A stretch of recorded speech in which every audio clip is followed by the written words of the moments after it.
Le PCNCI, dans sa première phase dans la région de Béquet, a développé et mis en place la méthode de gestion participative de l'école. Les activités consistaient à redynamiser les comités de gestion des établissements scolaires, COGES, à travers l'élaboration de manuels et de guides sur la nouvelle méthode et la formation des différents acteurs visant la promotion d'une forte implication de la communauté.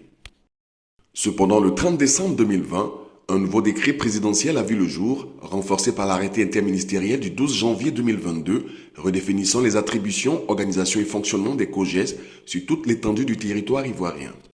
Cet arrêté interministériel abroge l'arrêté précédent sur lequel l'équipe d'experts de la JICA pour le PCNCI s'était basée pour élaborer les manuels et former les acteurs des COGES pendant la première phase du projet. Pour s'inscrire dans cette dynamique, l'équipe du projet PCNCI a entrepris une actualisation des manuels et guides des COGES.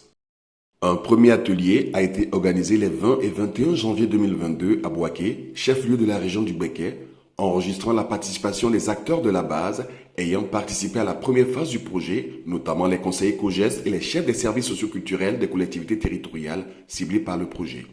Cet atelier a permis de réviser les manuels et le guide développé lors du PCNCI 1 au regard des tests en vigueur et de l'expérience acquise dans le Béquet et de collecter les informations et les commentaires de certains acteurs de la région de Béquet. À la suite de cet atelier, l'équipe d'experts de la JICA s'est rendue à Abidjan pour un second atelier tenu les 16 et 17 février 2022 et un troisième tenu le 2 mars 2022, rassemblant le ministère de l'Éducation nationale et de l'alphabétisation à travers ses directions centrales, DAPS-COGES et DECEP, le ministère de l'Intérieur et de la Sécurité à travers la DGDDL, l'UVICOSI, la RDCI et la JICA en Côte d'Ivoire.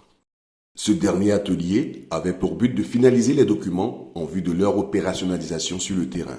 Cette rencontre, tenue dans les locaux de la DGDDL au plateau, a permis d'analyser, intégrer et valider au niveau central les différentes observations sur les manuels et le guide COGES en tenant compte des commentaires des participants de l'atelier du Béquet.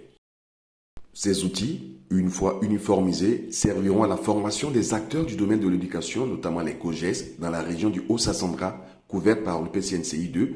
et on l'espère, dans d'autres régions de la Côte d'Ivoire.